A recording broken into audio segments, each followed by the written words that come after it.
in his own right, was a really, really strong AD carry. So, I mean, you've definitely upgraded to have Betty now, but kind of interesting that they weren't able to continue through Kongyue. Definitely have to see how Betty and Keres are able to do that better. But we are now obviously into the champion select. It is Vi Casante, some staple bans on the patch, as well as Nico LeBlanc. Yeah, so the Nico was a bit low priority yesterday. Not too sure why, but it is getting the respect it deserves here in game number 1. Will we see this Maokai or Sejuani targeted? Kind of feels like Vi, Maokai, Sej are those 3 best junglers. They ban away the Jax. So I guess that Lakai is kind of known for playing Jax. He did play it a lot last split. And what are Beyond going to match that with? You have to see. Because banning one jungler, I feel like, is kind of a mistake. You want to be able to trade them. But what do you go for instead? I mean, you could just ban another target ban. I'm not sure what it'll be. Yeah, I think it's possible that Beyond are okay to give over the Sedge, pick the Wukong. Kongyue is one of his best champs, is that Wukong. So taking away the Maokai almost certainly does mean that will be what we see. Wouldn't be surprised to see the Sejuani locked in immediately here for West Point. They had to verse it yesterday. 665 playing the Wukong instead, and now they're going to get the other side of that jungle matchup most likely. Yeah, so would not be surprised at all to see the Wukong locked in. I'm not sure I'm sold on the Wukong into Sejuani yet, but we have a pretty small sample size, and Kongyue is an absolute beast on the champ, so if he picks it up, I won't be upset at all. They do take away the Renekton, want to deny that Sedge-Renekton combo, which is extremely powerful for early skirmishing. Hovering the Annie here, but would be a little surprised to see it picked up. Yeah. 1116 has typically played quite a lot of Annie, so not that bad. And I feel like him as a player generally likes to be a facilitator more than the standout carry. Obviously, he has had performances on the likes of Jace as well as Ryze, but in general, the majority of his games, he does try and play around the jungler more than play for himself, so not overly surprising. Nah, definitely a pick that is seen quite a lot here over in the PCS, but not one that Relia has often opted towards. Generally, he's gone for more of let the other team have the Gnar, and then he picks himself a sort of counter pick. But we will see him now picking up that Gnar into the Renekton. Should have a lot of pressure in the early stages of the lane for the most part, despite the Renekton, you know, being noted for his presence. Yep. Pick up the Jace as well, works very well with the Sejuani, and I think it does pretty well into the Annie as well. Gives you a lot of range, and you can just kind of poke her down in the mid-game. Gragas being the hover, but it really should be that Wukong locked in here. If you drop your jungler now, you're going to be really grasping for jungle picks. And Kongyue, as we said before, an absolute menace on the champ. They do lock it in. And something we've seen very, very often from a lot of the teams yesterday was just dropping their bot lane. So it kind of seems like that's the meta at the moment, as both teams here have dropped their bot lane again. Milio is the ban, so kind of getting rid of that Lucian-Milio combo, which is extremely powerful. Yeah, absolutely. And I think based entirely around sort of how the pick bans are now, with your bot lane coming in 4-5 generally, it kind of leans towards possibly blue side being stronger, because how bans are, you're not really getting 2 OP picks on the red side, you're more just trading 1 for 1. And so it feels like blue might have the advantage in draft, at least for the current stage. But we'll have to see if BYG can pull out something, perhaps in the support role. It could always be any support, although that's really fallen out of favor ever since late stages, of the Spling Spirit. It is possible. Yeah, but I'm not sure what they would pick into Jace instead. And like you said, there hasn't been a whole lot of Annie. To be fair, there just hasn't been a whole lot of Annie mid in the PCS at all, though it still remains fairly popular internationally. They ban away the Xayah, which is something we've seen over and over. When you are playing these more engage-heavy comps, taking away the Xayah, it makes a lot of sense. It shuts down your engage very easily. And also means that if they do go for a Rakan, it's not quite as powerful. Now, the Aphelios is the other ban, so wouldn't be surprised, BYG, to see them pick up the Kai'Sa. Betty played it yesterday to great effect. I think it was 9-0-6. It does lock it in. He ended a 9-0-8 because they had that shenanigans at Fountain. Right. Yeah, I keep forgetting. But yeah, again, I think we said this yesterday, Kai'Sa definitely one of the AD carry champions that if you're a good AD carry player, you can really show the limits of this champ, and it's so exciting to watch. So definitely happy about that. Varus Braum tends to make me think it's probably going to be the on-hit Varus this game. Just having that protection from Braum generally lends towards that direction more so than the lethality. Possibly, yeah. I think it is pretty hard to play on-hit Varus in this game, but at the same time, we've kind of seen PCS teams struggle a lot when they play double poke. So if you have the Varus and Jace poke, I don't know, if you can play around it, it's good. It is quite difficult to execute. Worth noting though, they do have that Sedge Braum combo, which is really good for any early game fight, and honestly good at team fighting as well, especially against, you know, the likes of Renekton and the Wukong. Now, the Rakan is the last pick, so it does pretty well into Braum, kind of facilitates the rest of the team, adds on to that engage. Overall, I'm not too sure which team I like more. I think a lot of it comes down to what the Varus ends up building for me. I'm really not happy if it's another double poke game, but I'm not sure how well you can play an on-hit Varus into this comp. Yeah, I think the on-hit Varus relies a lot on the Braum and how the Braum plays, as well as the Sejuani. And if Rallia plays Gnar as well, anything like Solo Kill was able to, then we might see some really good team fighting, and in which case it sort of does lean towards you'd rather have the on-hit Varus. Because as we sort of saw yesterday, you can have the poke champs, but if you're not able to land enough poke before the team fight, then you just lose the team fights anyway. But at least if you have that consistent DPS coming out of a Varus, and Varus with on-hit is definitely one of the highest DPS champions there are in League of Legends. So we'll have to see. Obviously, I think the Keystone Rune will give away what this Varus is headed towards. And I think that, as you said, will tell what kind of direction these teams will look towards in the game. Definitely, and I will be real interested to see if anything happens at level 1 here. With the Sejuani Braum, you do have the potential for some sort of level 1, but being on the blue side means, you know, it's not often that you invade the enemy's blue buff at level 1. Not sure if we'll see that, but it used to be extremely common that if you're playing Sejuani and Braum on red side, that you would invade the enemy bot jungle and just take away their red buff at level 1, which would make playing the game around bot side very, very difficult, and something that could be, you know, it could be a way in, I suppose, for West Point if they look for it. But again, taking away that blue, not sure how good that feels. Yeah, absolutely. Well, here we go. We are now into our first game on day number 2 here, Summer Split PCS, between West Point and Beyond Gaming. Now, very interested to see how this game goes, what the Varus builds, where the level 1s go, where Jungler's path as well can tell a lot. We did see actually PSG putting a lot of pressure around top and into that Renekton. See if Beyond Gaming try to do that. Keystone is going to be lethal tempo, so actually most likely will be AP, I've just realized, because they do have the Jace, the Gnar, so they are lacking AP damage here. Against the Wukong, definitely don't want to be doing that, so might actually be AP Varus. Yeah, it could just be a Shiv AP build as well, something like Shiv into Nash's. We'll have to see. We've also seen, you know, previously when it was Varus mid with AP, the kind of Nash's Riftmaker build, but I think it is a bit better with Shiv. And both mids going for first strike. You're going to be making a lot of money there. It's kind of interesting that Nully went for the D-Blade. You see most of the Jaces pick up that longsword refillable just to kind of get a head start on their build early. But wants a bit more of that laning power. As it looks like 665 here on the Sedge. He is going to solo start. And Kongwei, he's forcing his bot lane to leash.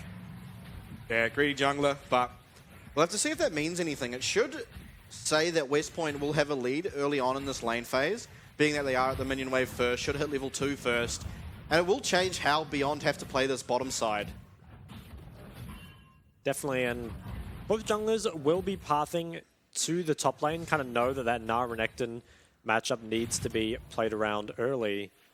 Very gankable, obviously, for the Renekton side, and Gnar wants the ability to just kind of push and not be impeded there. Mid lane remains fairly even for now. Most likely just going to see farming. It's very hard to actually push Annie out of lane. As I say that, 1116 is walking Nully off the creep waves, doing a very good job in this matchup. Yeah, Lakai as well, getting a nice trade there up on top against Rallia's Gnar, and Nully not having any of it will go in, but definitely lost that trade there in terms of health and mana. Yeah, maybe not the start he was looking for. Obviously, a first strike Jace does scale pretty well. Jace isn't the super hard lane bully that he used to be, that just no champ can contest him. He's still very good in lane, of course, but not the level he used to be.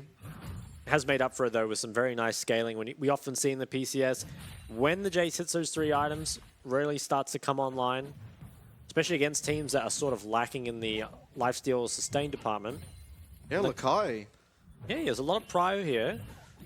Is just going to be able to spot out the top jungle. Does not have himself a ward, though. I believe he used it at level 1 or maybe very early into his lane. Yeah, it looks like nothing will come of it, but he did search around. He knows that Sejuani hasn't done that Gromp yet, and we see a fight start out on bot. That is going to be flash now down already for Prage on the Varus. Very nice there. You know, BYG's bot lane, they have that level 3 advantage, and they look to push for it. Kyunghwa, he's going to try to secure this top grab. They do have the top priority for now, and with that leash should be a little bit further ahead in the clear, and it looks like he's going to be able to get this away before 665 even enters the river. He's got it. Damn, Lakai. Oh, rally is so low. You have to think he has to back now. Kyunghwa actually uses clone to go over this wall. Are they going to be able to hit him before Meganar? Because that could really turn around this dive. Have to flash. Yeah, Ralia is going to use that flash. It's now Lakai taking up, but he flashes forward, gets the stun. First blood now for Lakai. Well executed there from the side of BYG. They do have to commit 2 flashes, but ultimately it ends up with first blood over to Lakai, which is extremely important. And I think in the Gnar-Renekton matchup, you know, if Renekton gets a lead, I think Gnar eventually still wins, but it slows it down a lot. And Renekton's a champ that snowballs incredibly well. Bot trades seem to be going the way of BYG, although need to be a little careful with 665 in the area. The ward should spot him out. Nice dodge there from Betty. Yeah, gets away from any real danger from this gank here, and it is just the advantage to BYG. Good foresight by Kyunghwa as we see Char getting chunked up. That shield will stop any follow-up damage, but lane advantage heavily in favor of Betty and Kiraz, despite having a leash, as Char has to flash away. I don't know if he had to, but playing it safe and making sure he doesn't get tagged up by that W. And what an absolute clinic being put on here by the BYG bot lane. Not only did they leash, but now they're 2v3ing on the weak side, which is very impressive. Really showing how good they are in this bot lane. It could be partially due to matchup. Obviously, you have the Rakan versus the Braum, but still, given the advantages that West Point's bot lane had, you would expect them to be the ones in control. But maybe it's just a class of that BYG bot lane. Kyunghwa, he uses that mid and bot priority, takes away the big Raptor. And 1116. Now he's TP back to mid, has himself the Lost Chapter. And I have to say, he's going to be stronger than Jace, at least at this point. You know, Jace has gone for the tier, does not have himself the Dirk since he started with that D-Blade. Maybe now looking around mid is Char. He's just going to spot out these pinks. Looks like they'll be able to take this one away. That'll maybe prompt Kerez to come through mid. Kind of need to regain a bit of control, allow your Annie to play aggressive. And I think one thing that kind of goes underrated about Annie in competitive is it's very hard to take cleanse as a mid laner in competitive. You kind of need teleport. And Annie is, you know, hard countered by cleanse, which is why you see all the ADCs take it against it. But playing a mid laner at 6 against Annie without cleanse, it can very often just result in your death if you walk up at the wrong time. So having that vision control around mid. Betty, though, he's going to take a lot of damage here. Cleanses early. Still takes a lot of damage. Prage, Kiraz no and flash. Kyunghwa here. Kiraz looking for Char. Prage actually flash forward, knock up lands, but there's no one in range just yet. Kyunghwa will get there. Braum shield will not be enough. Kyunghwa sits him down with that pole. He does. He has a sheet, and he just does so much damage to him. I thought Prage was maybe going to make it out, but unfortunately did not, and that's a huge creep wave loss. Very costly death. And it's going to snowball into more as they're going to take both the Scuttle Crab and the first dragon away. Getting this first drag as well before the Herald spawns, always a very important timing to make sure you can get back to topside. And 665, he's not even able to take away the red buff because this happened a bit too early. So really just no good trade the side of West Point can make. Aren't as far behind early game as they were against DCG yesterday, but once again, not the start they were looking for. Yeah, absolutely not. And even top side, we have Lakai up almost 10 CS at this stage, and bot lane very much the same, as well as the kills for each lane. Well, actually, Kyunghwa has picked up one of the kills, but advantage definitely in favor of BYG this early on. Now, Herald spawning, 30 more seconds here. Will Kyunghwa pass straight to the top side, or is he maybe going to try and protect bot lane? It looks like he's pathing out bot side. A 665, he might go for a lane gank and a dive here, but without the mid priority, I can't see this working. They know Betty doesn't have cleanse, that's maybe a window, but this looks extremely difficult to me. They're going to try. Oh, Glacial Prison will land here onto Kiraz, but he's got another dash. He's fine to get out. It's Kyunghwa now looking down here. Now, unfortunately, Betty did use his flash. I think he would have been fine without it. But either way, better safe than sorry. They managed to avoid this very crucial window. They're still going to be able to pick up all that CS, and it kind of remains to be seen. Will West Point find a way to punish this flash being down or not? They are going to have to wait probably for that Sejuani ult to come up. And this is going to give BYG's bot lane agency over that bot wave. They can probably push this and look to move carriers up to that Rift Herald. You have to feel like skirmishes should be going in their favor at this point, especially with carriers just hitting level 6. Char, only level 5, will not want to be able to move to that Rift Herald just yet. Now West Point, they're going to enter the river here. They have this Jay Sejuani, very strong 2v2, but it feels like all they can really get is that bot side control. They would much prefer to have control around the Herald, but unfortunately just too behind. Especially in the top lane now, a full Gore Drinker for Lakai. You do not want to mess with that guy right now. Yeah, Meganar coming down now too from Rallia, so won't have that available to him. Interestingly, it is just going to be 665 looking for some jungle camps down here, but will be spotted out by Keres. Keres looking to defend it. Yeah, BYG's bot lane being this strong is making it so difficult for 665 to trade anything meaningful. Char though, Chain of Corruption dodged there, and it is going to be 3-man dive onto Betty. He does go down. The Sejuani picks it up, but nice quickness there. We'll find 665. It's a 1-for-1 trade. 1-for-1 trade. I still think it's better overall for West Point. It would be nicer if it could just be a 1-for-0, given that they did have to give up the Rift Herald for it. And Newly, he's the one who pays the price. Being zoned off this mid-wave, loses some plates. He's almost down 20 CS as well. I think that might just be off the back of 1116 CSing extremely well. 103 at only 10 minutes here.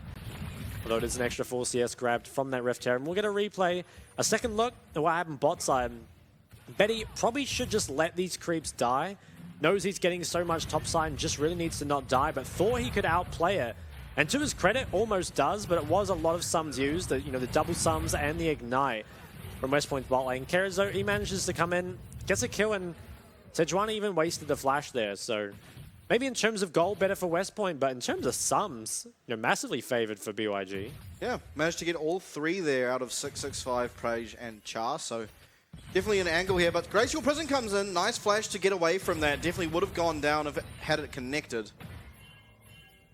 It's just nice respect there from 1116. Obviously didn't have the Merc Tread, so wouldn't have been long for this world had that connected. And next Dragons in another minute. Herald has already been dropped on mid lane, and we'll likely see Annie, you put that gold to good use. If you can get that Mythic on the Annie before this Dragon fight, would be pretty big. Oh! It's going to take a lot of damage on the way out. Has himself some magic resist, so isn't taken down, but it's a nice little bit of first strike gold there for the Annie.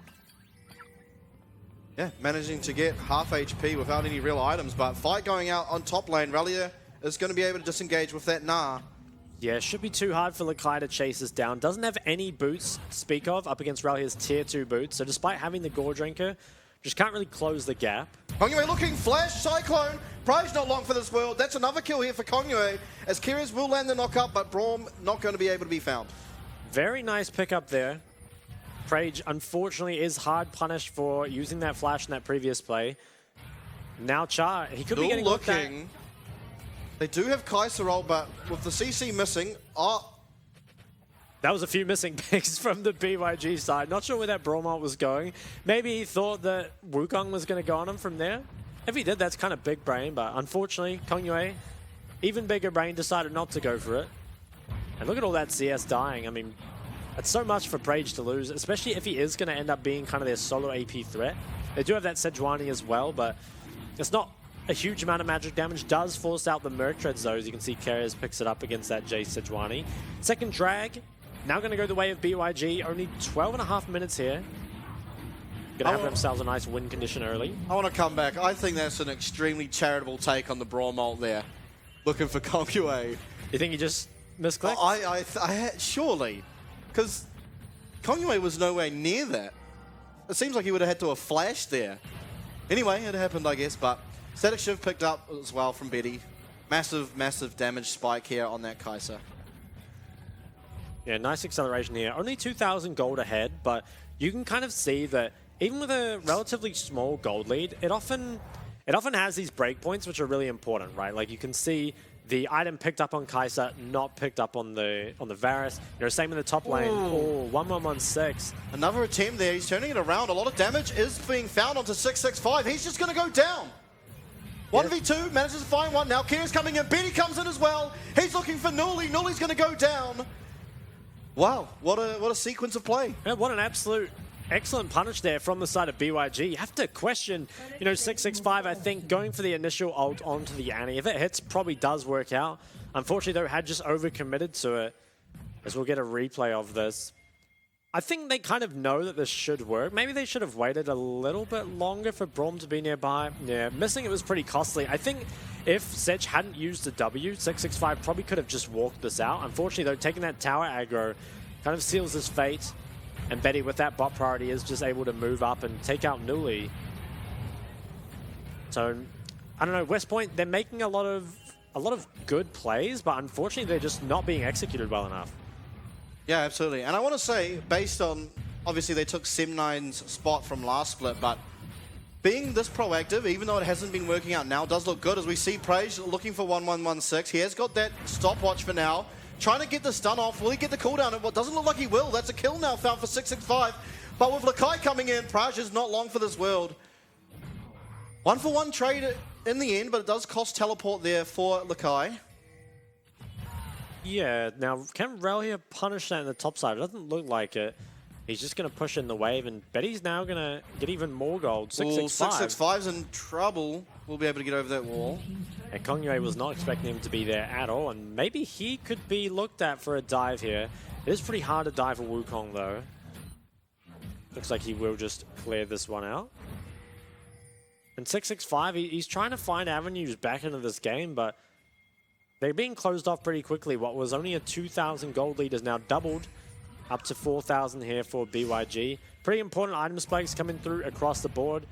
Mythics completed for those carries on the side of West Point, as well as now on BYG. And 2 minutes on the third drag. I feel like whenever you can get these drags stacked up very early, it forces your opponents into a pretty bad position. West Point, they kind of have to contest this third drag, but will they want to? I mean, it's tough, especially where, again, I wouldn't say they're more of a poke comp this time, but they still have poke elements to it. Yeah, absolutely. And very, very shortly, it looks like Kaiser will be getting Ludens online. I think that's going to have to be a Ludens, right? And at that point, you are going to be so behind, really, when it comes to any objectives as West Point. But for now, they're trying to contest this Rift Herald. Teleporters, committed here from Nuli. Yeah, this is going to end up being a straight 5v5, and it's one that I think BYG should clean house on. No Mega on Rel here either. I don't think West Point want this fight. Oh, flash forward is going to land. Rally going down immediately as there's a huge chunk of BYG members killing West Point. 2 found, 3 found. Are they going to be able to get 665? He is extremely tanky, but flash away. Lakai looking for that stun is going to manage to find it. Now just Nuli left up. Should be fine to live. Actually manages to get a turnaround shutdown onto Lakai. Nice bit of gold in the pocket of Jace. Was a nice trade back there from Nuli, but unfortunately, BYG just massacre Team WP there. And we'll get a replay of what happened. I'm not sure you want this fight at all, especially once your Mega Gnar is gone. You haven't really used your Jace to land any poke before, and the fight is so disjointed. Relia one shot on the side, and the rest, once again, stacked up in a 4-man here. Just AoE down, and I think that's the really easy thing about playing an engage comp, right? Is if your opponents do misplay, if they don't have the correct setup, it's so easy to punish. Nice shock blast there. Unfortunately, bad to worse for the side of Team WP. Now have to try find a way to get back into this game. Most likely will have to just give over this third dragon. Definitely not in position to set it up. Can't trade the Baron either. So what are your options? You kind of, maybe you can find some poke with the Jace if Nuli can reach his kind of 3-item mark. Although, so they didn't have the damage for the Baron, but they do have damage for the Rift Herald. Can take this away, but are they even going to be able to get it? I mean, maybe BYG can just delay going for this dragon and look to fight again. Teleport available here. It is 1116 coming in to that mid tower. 4K left on the Rift Herald as Betty's trying to send out any Ws he can. Coming away over the wall, will not get this smite there. So there is some compensation for 665 picking up that Rift Herald. Yeah, they got the top tower as well. I think that was kind of a heist from West Point. I'm not sure they should have been able to get that without taking some damage, but they do manage to. And now BYG will set their sights on that third dragon. Was delayed a little bit to try and contest the objective. Unfortunately realized too late but they wouldn't be able to get there in time. So now this really puts West Point on the clock. I'm not sure if Nully can reach 3 items, kind of that real Jace power spike, before that 4th dragon has to be 4. Really feels like BYG, they kind of just need to put the finishing touches on this game. If they can win another team fight and start that Baron, we'll be in a very good position. But hold that thought as the Rift Herald has dropped mid. Unfortunately, they can't even get anything else with it. Just chunk on the mid tower. Yeah, didn't manage to get that tower as Kongyue eventually finishes up that Mountain Dragon. 5 minutes, 24 minutes will be the timer on that Dragon Soul fight. Kongyue will not be able to heist this red away for now. Nully doing a good job to defend it. But he has completed himself the Nashers. See if he goes towards the Ludens or the Rage Blade here. He's got a dagger, so probably is going for that Rage Blade. I think that might be the boots upgrade. Could be, yeah. Could be. Now they're going to work on, looks like the top tier 2 here. Would be nice if they can break some of these tier 2s before the Baron. If they can't though, maybe you can find some sort of engage. It's not going to be easy for the team of WP to defend their towers. They are going to try though, looking towards that top tier 2. BYG so in control though, have so much vision, so much just suffocation in this top side. It's so hard for WP to enter at all. You can see Kerez, he's positioning just so aggressively, which is really annoying. You know, it makes West Point take the long way around every time. Kind of means you lose some CS here and there. You can see Sedge kind of forced to clear some of those creeps mid. You have to be so careful now. If yesterday was anything to go off, if you make a mistake here, lose Baron, you lose the game. As massive chunk found onto 665. Ooh. These W's are doing so much damage out of Kai'Sa now. It could damage onto the Varus as well. Could they look at Baron? I think if they were really bold, maybe with those chunks, they could have bursted down. They do have a lot of DPS on it. But they're going to play it safe. Probably know that if they just wait 3 more minutes, can just play for that Dragon Soul. And now, Lakai, he's been having a bit of a quieter game, you know, after his lead he got there in the top side. Isn't a whole lot I think you can do to really hard snowball as Renekton versus Nara, but has been doing well for himself, getting a lot of priority, has those 2 items, and is going to be very difficult to deal with in those team fights. There's not really a good champ, except for maybe the Varus, at dealing with this Renekton, and I think Lakai realizes that, grabs himself a Hex Drinker, you know, one of the most efficient MR items you can buy without fully investing into a full tank MR item. Yeah, Kira should be able to spot these guys out now and fall back, but keeping control over this river is so important because if you are able to find something, having immediate safety around the Baron obviously leads to a very accelerated end. But again, 2 minutes until this Dragon, which BYG should be comfortable just waiting for. Should be, and West Point, maybe they're positioning for a fight. Yeah, Glacial Prison goes wide though, so that's a massive tool gone. It's Kongyue dancing in and out, finds a 2-man Cyclone, but disengaging and going back in. That's a 3-man. Prager's down, Biddy's coming in. Ralliant running for his life, got a lot of movement speed from Triforce. 1 HP, he is going to escape, but now the attention turned towards this Baron. Yeah, should be the Baron just going the way of BYG. Nully's going to try something though. Yeah, Lakai should be able to find Nully here, maybe not quick enough, and Nully does get away, but with him gone from the picture, it is now going to be this Baron picked up, which should mean a bit of pressure around the towers and eventually the Dragon Soul. Yeah, I think from this point now, very difficult for WP to come back into it. Very sizable lead here. 4th Dragon on the cards and the Baron. BYG, I think they should be able to clean this game up in the next few minutes. I have to see though, so we're going to replay of what happened. I can kind of respect WP looking for this. They see Renekton showing on the top side, so kind of want to make something happen. Unfortunately, the Sedge ult does go wide. There was no cleanse up, so if that had hit onto Betty, might have been able to kill him, but after that, just really way too overextended in this fight. You can see for Praj, I think even had cleanse there, but was just instantly taken out. There's just so much engage, and Rel here, he lived with probably about 10 HP. Nully, he tried what he could to stop this Baron, but it's so hard at this point. There's just so many things that can block you. Even the Annie ult here is quite annoying to deal with. Did manage to get away with his life just barely. Oh, now we go back to live. Betty is in between the inner and inhib turret. He's getting low, a lot of CC onto him. He's still surviving for now. He's getting away, but there's going to be Nuli who shuts him down. Kongyue now looking for that payback, but Nuli might just be too fast again. A lot of 1 HP survivals, but it's not going to be. Kongyue closes him down. In the meantime, down bot, Rallier also getting picked up. Just all around the map beyond finding wins. It is, and such a Betty thing to do, to be between the enemy tier 2 tower and their inhib. Kind of crazy, man.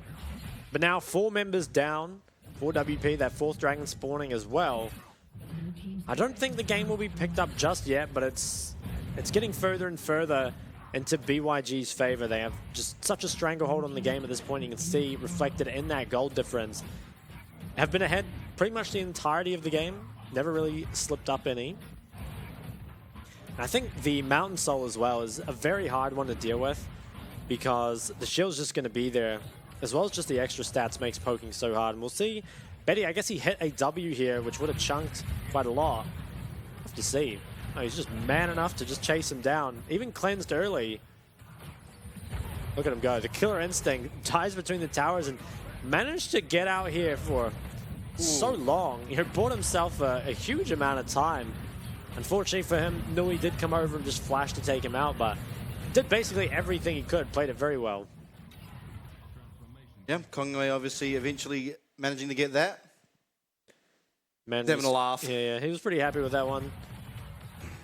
Now 5 minutes on the Elder. We'll see if it goes to that or not. There's still 20 seconds on this Baron, so that could maybe be one more wave top. Maybe look towards that. There's quite a lot of poke that can come out from the Kai'Sa. Now has herself a Ludens.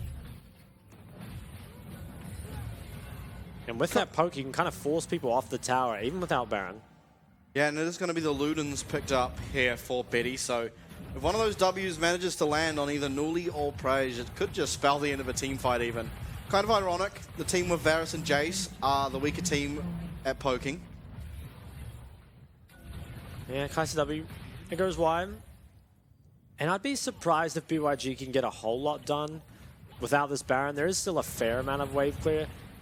If they position too aggressively, though, maybe West Point will get engaged on, and then that could allow BYG the opening they need to kind of break open this base. Right now, I'm playing 3 lanes, so I do have to be respectful. Ooh, another one's going to hit. Oh, so close. If that hit, I think he just goes in on the other side of the wall and is able to finish him off. I think. You think he'd do it with no sums? I know, he went in between 2 towers just before. He had sums that time. Okay. He'd be very brave. But We'll I never know believe it. anyway. We'll have to ask him. All right. Back to the game. I mean, there's not much really to do, you don't think, until maybe 2 minutes time when Baron's up, and at which point there's no realistic way for West Point to win that fight. So you have to feel like if once Baron's up, it should pretty much be a done deal. Yeah. You are kind of thinking that. Now, I think the one hope for West Point is that Nuli now has that 3 items. He's very strong, has been kind of, actually having a pretty good game for himself. Was unfortunately a bit team gapped in the early game, but is online now. Has managed to pick up himself a couple shutdowns. If he can hit some crucial poke onto Betty before the fight starts, there could maybe be a way back in. But you're really grasping at straws. Damn. That was aggressive. Yeah, it does manage to get back over the wall. And Baron spawning in 1 more minute. Most likely won't see any action until then. Everyone kind of knows that we're just waiting for that to spawn. They look for Glacial Kerez. Prison goes wide, but Kerez going to be okay to just jump away. And massive cooldown gone now for the Sejuani. It's 1-1-6 fighting Rallier, who's just blowing up. And now it's a 3-man Cyclone. The fight continues. Nice Glacial Fissure to try and disengage, but Kerez coming in. That quickness will find 2. Char's 1 HP. Prize is 1 HP. He's going to get sniped by Betty, but oh my goodness, the knockback from Nuli will save him until he's sniped. Betty finds 2. This should be the game, but still a few structures to work through first. Do have a couple inhibs that they need to take out here. But there just really isn't enough members from the side of West Point to keep this one up. Now I have these last 2 towers remaining, but can they survive? I don't think they can. One tower's about to fall, the second one not far behind. Yeah, looks like this should be it. Nuli might have to die one more time. He's going to.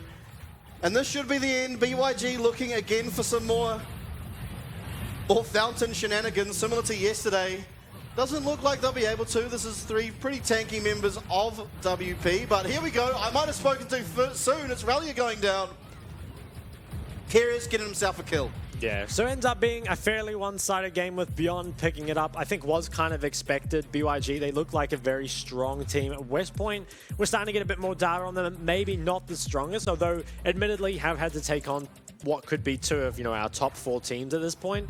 So we'll have to kind of see how they continue to go. I will say that I think Nuli actually played fairly well for himself. I think, unfortunately, games sort of fell apart around him, especially in the kind of jungle and bot lanes. So, how much can you really take from them? I'm not sure. I'm sure they'll go back and review it. On the side of BYG, though, once again, looking really good across the board. Yeah, absolutely. And I think, importantly, it wasn't really Betty's doing this game. Obviously, he had some crucial team fighting in there.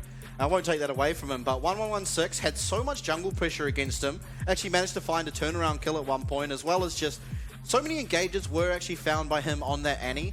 And I think, credit to him, I think it's not easy playing the Annie, even into the Jace and having the Sejuani constantly in your lane. I think he only was found once to a gank, and maybe it wasn't even. I remember he flashed away from one, and the next one he got a kill, so I think he did extremely well. Also, Lakai up in top, they found the early dive onto